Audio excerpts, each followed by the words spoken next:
Nama saya Tian Stefan, atau sering disebut Stefan Tian, atau lebih sering lagi Mas Tian.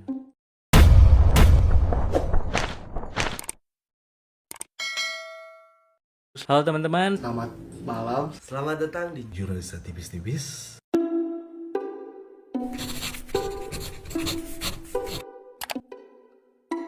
nama saya Tian Stefan, atau sering disebut Stefan Tian, atau lebih sering lagi Mas Tian. Posisi di Jurnal Risa sebagai kameramen dan editor, videografer, serta editor dari video Jurnal Risa. Awal mulanya saya bisa di Jurnal Risa itu kurang lebih 2 tahun lalu ketemu sama Teresa dari temen. Waktu itu Teresa emang lagi pengen coba explore konten, karena basically kan Teresa penulis, terus pengen coba explore konten ke platform lain. Terus kebetulan saya dikenalin, dan waktu itu saya itu baru awal-awal bikin YouTube.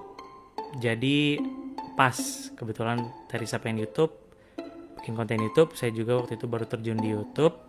Dan akhirnya coba bikin konten bareng Teresa, semua ide dari Teresa. Dan begitu awal ketemu sama Teresa, langsung bikin teaser Jurnal Risa channelnya dan video pertamanya Jurnal Risa. Begitu awal ketemu langsung bikin. Itu awalnya bisa gabung sama Jurnal Risa. So far kesan-kesannya buat Jurnal Risa itu seru sih, karena nambah pengalaman baru yang pasti. Karena seperti yang kalian tahu, kita tuh syuting ke berbagai tempat seram. Seramnya tuh nggak santai gitu ya, yang benar-benar seram gitu. Terus emang pengalaman baru, penelusuran malam-malam, tapi banyakan gitu. Karena kan biasanya kalau syuting konten YouTube itu lumrahnya, ya nggak lumrahnya sih, sebenarnya banyak orang juga mereka syuting ada yang keluar juga. Cuman kalau kita karena kontennya berbau horor dan penelusuran tempat-tempat seram, jadi kita syuting ke tempat-tempat seram itu malam-malam, dan malam itu kadang bisa bener-bener tengah malam gitu. Jadi sejauh ini seru sih, yang ada fun. Jurnal Risa otomatis lebih banyak positif ya ketimbang negatif. Negatif sih menurut saya paling untuk dari segi ini kali ya, apa ya, mungkin mistisnya mungkin negatif kali ya. Mungkin yang jelek dari segi mistisnya itu mungkin negatif ya. Tapi kalau dari segi syutingnya sendiri positif sih, karena kan kita Jurnalis itu bukan sekedar konten horor biasa ya, karena kita itu nyuguhin konten tuh yang benar-benar kayak sejarahnya ada gitu, nggak cuman mistisnya atau horornya doang, tapi kita juga ngulik tempat itu sejarahnya dulunya seperti apa, dan banyak pelajaran di tiap videonya. Jadi kalau menurut saya sih lebih banyak positif ya ketimbang negatif. Justru kalau misalnya mau lihat segi pandang negatifnya apa ya, kayaknya nggak ada deh. Baiknya positif sih ya, pribadi ya, karena pertanyaannya kan ke saya, jadi baiknya positif. Berani banget, tahu sendiri kan, uji nyali berani dong, paling lama di seantero episode Jurnal Risa itu. Uji nyali paling lama itu bukan saya. takut aslinya itu takut sebenarnya, cuman lebih ke nggak mikirin gitu, bukan nggak peduli ya. Nggak mungkin, kalau udah ada gangguan itu nggak mungkin nggak peduli, cuman lebih ke berusaha nggak dipikirin lah. Jadi kalau pertanyaan takut apa enggak, ya takut dong. Kalau di lokasi syuting udah pasti ngobrol itu, mencairkan suasana bareng anak-anak BTS lainnya, itu udah pasti sih. Jadi itu yang bikin gak takut. Terus kayak kita bikin jokes sendiri gitu, padahal kelihatan gitu semuanya tuh lagi takut. Cuman ya udah pada tahu itu cara kita gitu buat gak takut gitu. Apalagi kalau misalnya kita lagi ambil stock footage, atau ya kan ngider gitu ke satu spot atau ke beberapa spot, kita ngider, dan itu gak mungkin sendiri, minimal berdua. Kita bagi orang gitu buat ambil stock footage-nya. Dan yang pasti itu kita sambil ngobrol juga, Jadi jangan saling menakuti, tapi ya nggak kayak gitu, cuman kita saling ngobrol aja sih yang pasti. Keep contact, ngobrol kayak ya apa aja yang nggak penting pun sampai dibahas gitu. Padahal sebenarnya tahu kita lagi takut gitu, cuman ya tetap harus dijalankan proses syuting ya gitu. Gitu sih, paling ngobrol, lebih ke ngobrol gitu. Sejauh ini dulu itu tiap kali saya ditanya kayak gini, kurang lebih pasti jawabannya yang di Jakarta ya, daerah kota tua, pokoknya episode yang Peter CS diculik itu tuh paling megang. Cuman episode terakhir yang kemarin kalian tonton, comebacknya Jurnal Risa itu setelah rehat bulan lalu, itu spotnya bisa jadi lawan lah tandingan dari Peter CS diculik gitu. Itu di Bandung bisa dibilang tengah kota lagi. Jadi kalau ditanya pertanyaannya sejauh ini, itu bisa dibilang sih sejauh ini juga itu serem juga gitu tempat. Wow, banyak ya hal. Kalau hal yang dirinduin dari tiap syuting itu ketemu sama tim, sama talentnya, sama yang BTS-nya.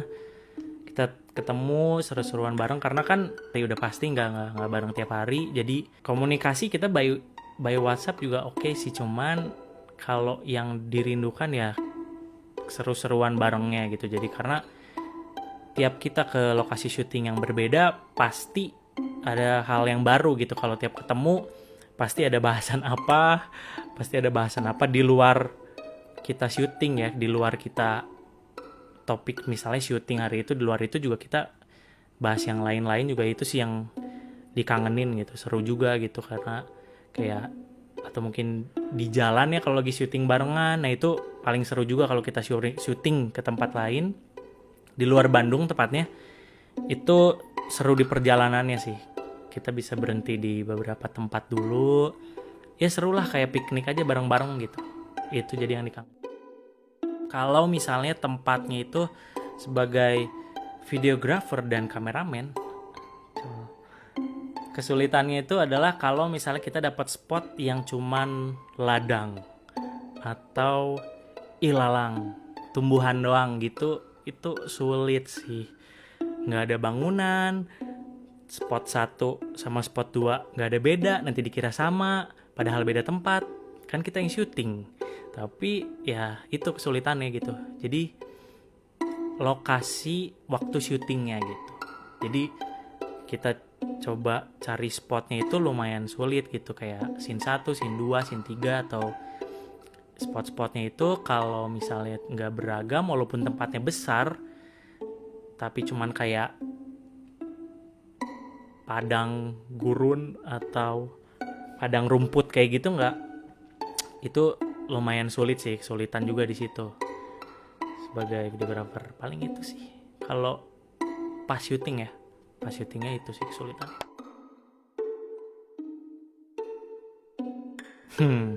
Sudah pasti saya itu pasti pembaca, karena saya yang menghapus komen-komen kalian semua. Jadi udah pasti saya sortir juga ya, udah pasti. Kalau ditanya ikut kesel lah pasti. Semua tuh pasti kesel. Kita semua tuh keselnya sama gitu. Taraf keselnya tuh sama. Kalau sama netizen yang jempolnya tuh ringan banget gitu. Kayak ngomong tuh kayak nggak mikir, nggak diajarin gitu. Ibu jarinya tuh kayak nggak sekolah. Jadi pasti taraf keselnya tuh sama semuanya. Pasti kayak gitu. Jadi pasti bacain komen dan pasti saya hapus. Jadi jangan harap muncul di top komen kecuali saya ketiduran. Ya itu. Oke, kalau di YouTube kayaknya jarang deh ya. Balesin komen di YouTube itu jarang. Tapi yang pernah itu di Instagram. Kalau boleh bahas sedikit di Instagram, paling kesel itu waktu itu zaman-zamannya kita itu nggak bermasalah sebenarnya. Karena situasi yang tidak memungkinkan, jadi kita tuh harus tayang tanpa subtitle. Subtitle sendiri kan kalian tahu ya, banyak banget subscriber Jurnal Risa yang request ada subtitlenya sendiri gitu. Dan waktu itu karena 1 dan 2 hal, kita harus upload videonya tanpa subtitle, tahu dong berarti kan. Ya ininya sih, sederhananya sih komennya kayak kenapa nggak ada subtitlenya. Nah itu tuh bercabang tuh kemana-mana. Kayak gitu, dari mulai yang ngehujat, dari mulai yang apa, semua bercabang. Tapi di Instagram yang paling kena. Waktu itu pernah sampai saya reply komennya. Dia nge-komen di postingannya tim Jurnal Risa, terus saya reply juga gitu. Langsung saya balas di situ gitu. Karena kan kita semua yang syuting dan yang tahu prosesnya, jadi kita tahu seperti apa kalau hanya disepelekan kayak gitu. Soalnya kita tuh pasti kasih subtitle, pasti kita kasih yang terbaik juga lah buat viewers gitu, win-win gitu buat kitanya. Cuman ya itu 1 dan 2 hal itu yang akhirnya memutuskan kita buat saya nggak sempet waktu itu ngisi subtitlenya. Jadi komen yang dibalas itu waktu itu pembahasan di Instagram itu sih. Di YouTube sih enggak sih, jarang. Nggak pernah malah kalau saya balas-balasin di komen orang di YouTube. Paling itu Instagram. Ngedit dong, selalu ngedit. Karena Jurnal Risa ini kebetulan dalam situasi dan kondisi yang sekarang, Teresa dan kawan-kawan kita semua masih mencoba memberikan yang terbaik buat kalian. Jadi saya tetap mengedit gitu. Jadi ya jawabannya tetap mengedit.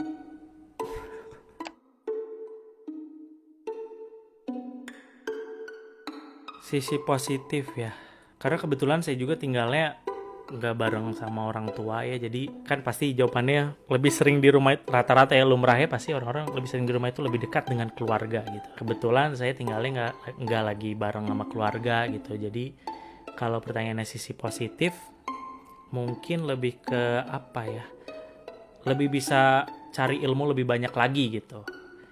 Di rumah aja asal internet nggak mati masih aman, masih bisa cari referensi sana sini gitu, lihat video sana sini yang berbobot. Tapi ya itu sih paling sisi positifnya, lebih banyak belajar, cari skill baru lagi, gali lagi lebih dalam lagi kayak gitu paling. Oke, mewakili semua beberapa atau sebagian netizen kali ya, lokasi Menara Saidah kayaknya ya. Waktu itu juga Riri sempet dia ngelewat, waktu itu kayaknya dia ngelewat depan situ, Riri lewat terus foto kirim ke grup. Dan Menara Saidah itu memang kayaknya ngeri banget gitu, serem banget. Bukan malah so berani ke sana, tapi penasaran aja gitu. Kita semua penasaran gitu kan, banyak kalian juga yang request, jadi kita semua dan terutama saya pribadi penasaran gitu. Emang Menara Saidah gimana? Pas lihat fotonya aja udah tinggi banget ya nih, namanya juga menara sih. Tapi ya itu sih lokasi yang pengen didatengin kalau ini semua situasi ini sudah kembali normal. Yang pasti jadi channel yang bisa mengedukasi dari segi mistis. Mantap.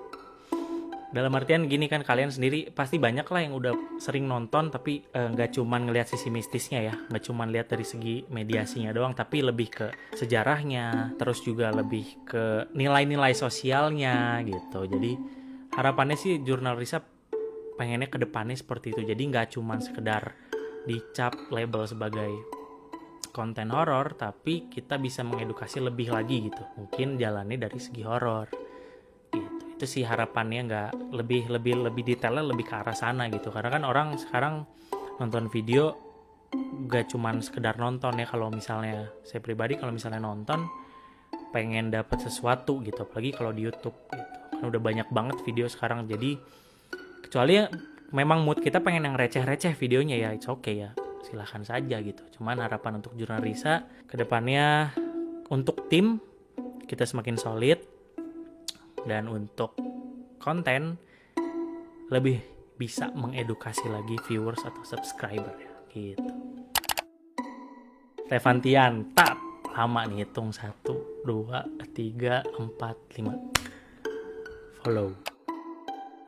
Aduh jarang ngepost sebenarnya.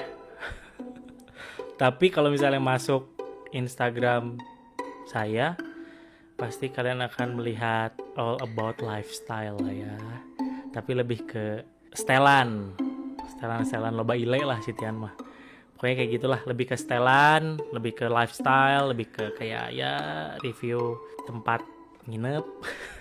Yang gitu-gitulah, pokoknya lifestyle sih, lebih ke lifestyle. Cuman fokusnya kalau masuk Instagram itu sih setelan-setelan loba gaya. Teman-temanku yang terkasih, jadi Jurnal Risa itu nggak cuma ada di YouTube, kita juga ada Facebook fanpage. Di situ kita juga beda, kontennya itu berbeda dengan di YouTube, udah jelas gitu. Kalau kalian yang udah ngikutin atau follow atau likes fanpage-nya Jurnal Risa, tim Jurnal Risa Official, thank you. Nah, dan YouTube kalau udah subscribe juga oke.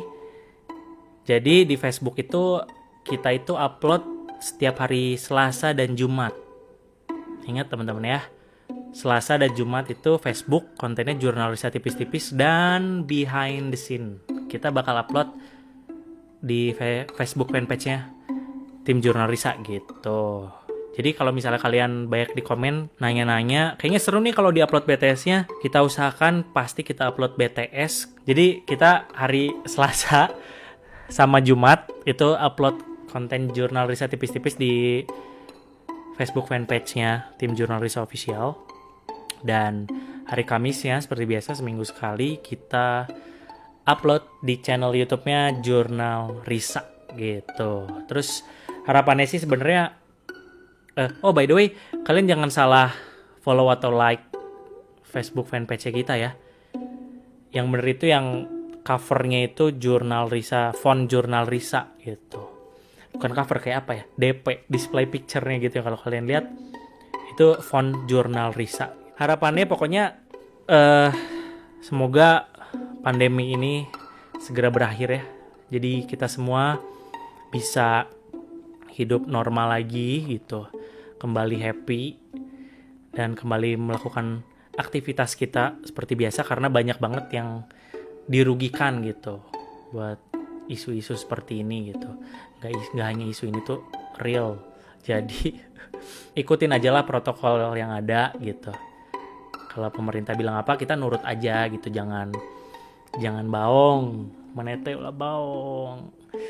Kalau suruh diam di rumah cicing, diam di rumah gitu, kita ikutin aja. Toh pemerintah juga udah pasti dengan ekspertis di belakang mereka juga sudah melakukan kebijakan-kebijakan yang layak buat kita ikutin gitu. Jadi kita tinggal ikutin, kita tinggal nurut, dan jangan penyebar hoax atau hoax, silent grup keluarga yang penyebar hoax. Dan ya stay healthy aja, stay safe, stay healthy buat semuanya. Saya mau tidur lagi. Jangan lupa di like, di follow, di share fanpage Facebooknya Jurnal Risa. Sampai jumpa lagi di Jurnal Risa tipis-tipis berikutnya. Bye. Selamat malam. Assalamualaikum warahmatullahi wabarakatuh.